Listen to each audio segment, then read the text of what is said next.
وہ گھر بھی امن و سکون کا گہوارہ ہوگا، اس گھر میں اللہ کی رحمت ہوگی، اللہ کی برکت ہوگی، اللہ کی طرف سے رحمتوں کا نزول ہوگا، پریشانیاں نہیں آئیں گی۔ لیکن آپ سبھی خواتین اپنے طور پر خود بھی عمل کیجیے اور دوسروں کو کہیے، اپنے گھر میں بھی کہیے، اپنے پاس پڑوس کی عورتوں کو بھی کہیے، لوگوں کو کہیے، جہاں تک آپ کو توفیق ہو رہی ہے، توفیق مل رہی ہے، خود بھی دین پر چلنے کی کوشش کیجیے اور دوسروں کو بھی دین پر چلنے کی تاکید کیجیے۔ انشاءاللہ تعالی آپ کے کہنے کے مطابق کوئی بھی عورت نمازی بن جائے گی، دین پر چلنا شروع کر دے گی، آپ کو بھی اس میں اجر ملے گا، آپ کو بھی ثواب ملے گا انشاءاللہ تعالی۔ اس لیے آج ہی سے اپنی زندگی کے رخ کو بدلیے۔ آپ نے سنا ہوگا کہ بہت سارے لوگ اللہ نے چھوٹے چھوٹے اعمال کی وجہ سے اللہ نے اس کی مغفرت کا اعلان کر دیا۔ اللہ اپنے بندے سے بہانہ تلاش کر رہا ہے کہ میرا بندہ، میری بندی میرے لیے خالص اخلاص کے ساتھ کوئی چھوٹا کام تو کر لے کہ میں اسی بہانے سے اس بندے کو میں بخش دوں۔ اس لیے اللہ نے توبہ کا سلسلہ جاری رکھا کہ اگر میرا بندہ، میری بندی خواہ جتنی گناہ ہے وہ کیے ہوں، جتنی خطائیں وہ کیے ہوں، جتنا برا سے برا کام وہ کیا ہو، لیکن صدق دل سے توبہ اگر مجھ سے مانگ لیتا ہے، توبہ کر لیتا ہے، جن گناہوں کو اس نے کیا اس کے نہ کرنے کا ارادہ وہ کر لیتا ہے اور پھر اس پر شرمندگی کا اظہار کرتا ہے اور اخلاص و للہیت کے ساتھ اللہ کے سامنے گر گراتا ہے، یا الہی ہم نے تو بہت خطائیں کی ہیں، ہم نے تو بہت گناہیں کی ہیں، لیکن نہ جانے کب ہماری آنکھیں بند ہو جائیں، آپ کا بلاوا آ جائے، لیکن یا اللہ میں صدق دل سے توبہ کرتا ہوں، توبہ کرتی ہوں، یا الہی ہمیں بخش دیجیے، ہمیں معاف کر دیجیے۔ اللہ غفور ہے، اللہ رحیم ہے، اللہ تو چاہتا ہے کہ میرا بندہ، میری بندی اپنے گناہوں، اپنے خطاؤں کی درخواست ہم سے کرے، ہم سے معافی مانگے۔ میں تو توبہ قبول کرنے کے لیے تیار ہوں اور اس بندے سے اور اس بندی سے میں خوش بھی زیادہ ہوتا ہوں جو میرے سامنے اپنی غلطی کا اقرار کرتا ہے، میرے سامنے اپنے اعمال بد کے لیے درخواست کرتا ہے کہ یا الہی ہم نے تو خطائیں کی ہیں لیکن تو غفور ہے، تو رحیم ہے، یا اللہ ہمارے تمام گناہوں، تمام خطاؤں کو معاف کر دیجئے۔ انشاءاللہ تعالی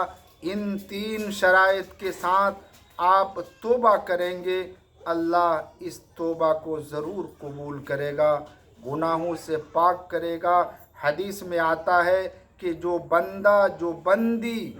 اللہ سے سچی توبہ کرتا ہے یا کرتی ہے، میں اسے ایسا پاک اور صاف کر دیتا ہوں۔